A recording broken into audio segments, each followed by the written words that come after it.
hər bir müsəlman, hər bir var olan bilməlidir ki, Allah Azze ve Celle onu nə üçün yaradıb? Dünyada varlıq səbəbi nədir? Bu da qardaşlarım, bizə bunu yalnız xəbərdar olan, hər bir şeyi bilən və yaratdığının sahibi olan, xaliq olan, Rəbb olan Allah Azze ve Celle deyə bilər. Çünki insanlardan soruşduğun zaman hərəsi bir söz deyirlər.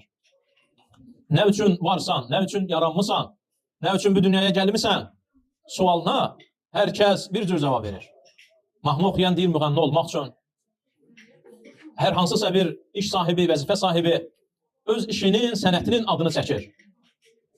Sanki bu Allah Azze ve Celle'nin onu yaratmaqda böyük səbəbi və məqsədi birinin mahnı oxuması, birinin oynaması, birinin evlər tikməsi, birinin evlənməsi. Bu vallahi ucuz bir məqsəd, ucuz bir səbəb olardı. Lakin yaradan özü Allah Azze ve Celle bizləri nə üçün yaratdığı barədə xəbər verir. Əzariyyat suresinin 56-cı ayəsində Allah Azze ve Celle bizləri yalnız ona ibadət etmək üçün yaradıb. Varlıq səbəbi budur. Allah Azze ve Celle kitabları bunun üçün indirib. Rasulları bunun üçün göndərib. Elçiləri bunu xəbər verməsi üçün, öyrətməsi üçün, buna çağırması üçün göndərib. Kitablar bunun üçün inib.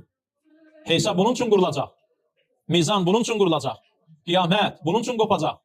La ilahe illallah. Allah Azze ve Celle'ye tək ilah olmasını bilmək, qəbul etmək, bunun üçün yaşamaq. Allah'tan başqa ibadət olunmağa haqqı olan bir məbudun olmadığını etiraf etmək, dillə demək, qəlblə təsdiq etmək, əməldə göstərmək, əmrlərini yerinə yetirmək.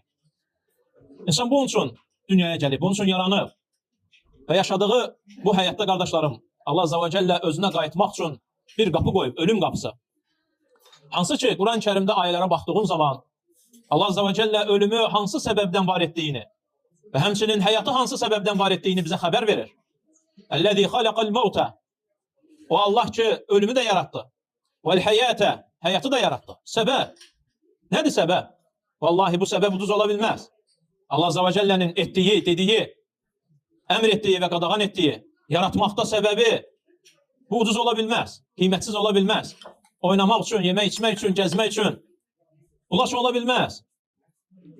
Və Allah Azze ve Celle buyurur, لِيَبْلُوَكُمْ اَيُّكُمْ اَحْسَنُ عَمَلًا.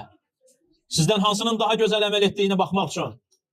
Əməlin gözəli Allah üçün olandır. Əməlin gözəli sünnəyə muvafiq olandır. Muhammed sallallahu aleyhi ve sellemin etdiyi kimi etməkdir. Göndərilmiş olduğu səbəb nə üçün gəlmişdi Allah Resulü? İnsanlar onsuz da ona qədər yaşayırdılar. Yeyirdilər və içirdilər. Evlər tikirdilər, evlənirdilər, uşaqları olurdu. Bunlardan heç biri deyil onun üçün. Çünki Allah Azze ve Celle kitablar indirdi, Resuluna bildirdi. وَمَا خَلَقْتُ الْجِنَّ وَالْاِنْسَ إِلَّا لِيَعْبُدُونَ.